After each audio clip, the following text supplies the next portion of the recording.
Hello everyone, welcome back to my channel. ঝটপট আরেকটা recipe নিয়ে হাজির হয়ে গেলাম। তৈরি করে দেখাবো ডিম পরোটা রেসিপি।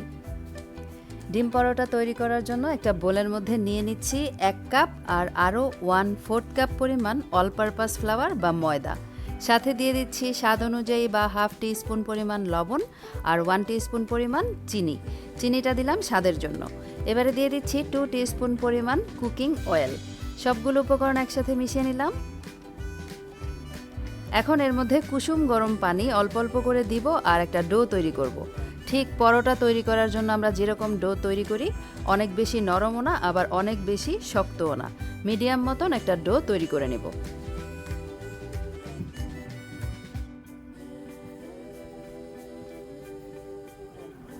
ডোটা তৈরি করা হয়ে গেছে। এখন এই ডোটাকে ঢেকে 10 মিনিটের জন্য আমি রেস্টে রেখে দেব।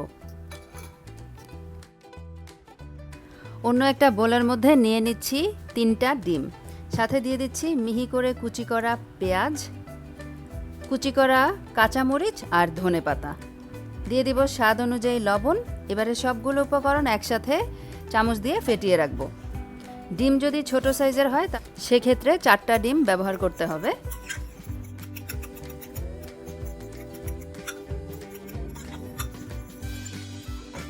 দশ মিনিট পরে আমরা পরোটাগুলো তৈরি করব। তো আজকে যে পরিমাণ আমি ডো তৈরি করেছি সেই থেকে 3টা পরোটা আমি তৈরি করব। বড় বড় সাইজের 3টা পরোটা হবে। তো 3টা ভাগে ভাগ করে নিলাম। এখন সামান্য একটু শুকনা ময়দা ছিটিয়ে আমি পরোটাটাকে বেলে নিচ্ছি।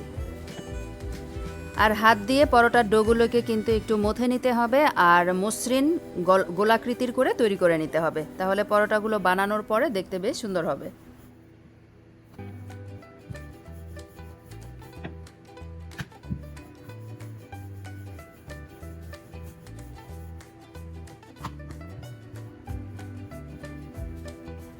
এই তো বড় করে একটা পরোটা বেলে নিলাম। আর পরোটাটা অনেক বেশি মোটা রাখিনি, আবার খুব পাতলাও করিনি।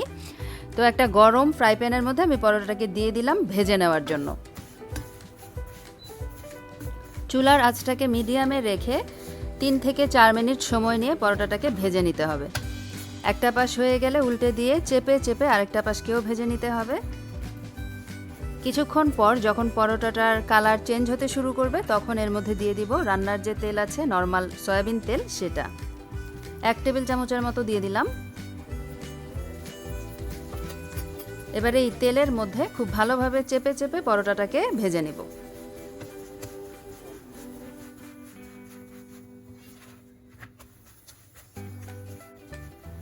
পরোটাটা যখন সুন্দরভাবে ভাজা হয়ে যাবে তখন তুলে একটা প্লেটের মধ্যে নিয়ে নেব।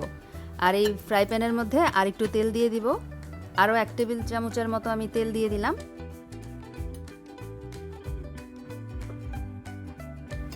আর সেই যে ডিমের মিশ্রণটা রেডি করে রেখেছিলাম সেখান থেকে পরিমাণ মতো আমি ডিমের মিশ্রণ দিয়ে দিচ্ছি। ডিমের মিশ্রণটা এমনভাবে ছড়িয়ে দিতে হবে যে পরোটার সাইজের সমান যেন হয়, কারণ পরোটাটা যেহেতু এটার উপরে দিব, তাই পরোটাটা যদি ডিমের সমান হয় তাহলে সুন্দরভাবে পরোটার গায়ে ডিমটা লেগে থাকবে আর দেখতেও ভালো লাগবে। আর যেই জিনিস দেখতে ভালো লাগে সেটা তো খাওয়ার আগ্রহও বেড়ে যায়।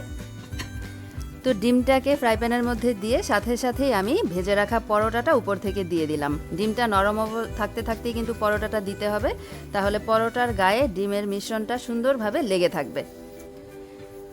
চুলার আঁচ মিডিয়ামেই ছিল। 2 মিনিটের জন্য আমি ডিমটাকে ভেজে নিয়েছি পরোটার সাথে। এবারে উল্টে আর একটু নেড়ে চেড়েই চুলা থেকে নামিয়ে গরম গরম পরিবেশন করে নিব ডিম পরোটা। সকাল কিংবা বিকেলের নাস্তায় অথবা বাচ্চার স্কুলের টিফিনের জন্য দারুণ মজার একটা রেসিপি। তো আজকে এ পর্যন্তই। সবাই খুব বেশি ভালো থাকবেন। বিদায় নিচ্ছি। আল্লাহ হাফেজ।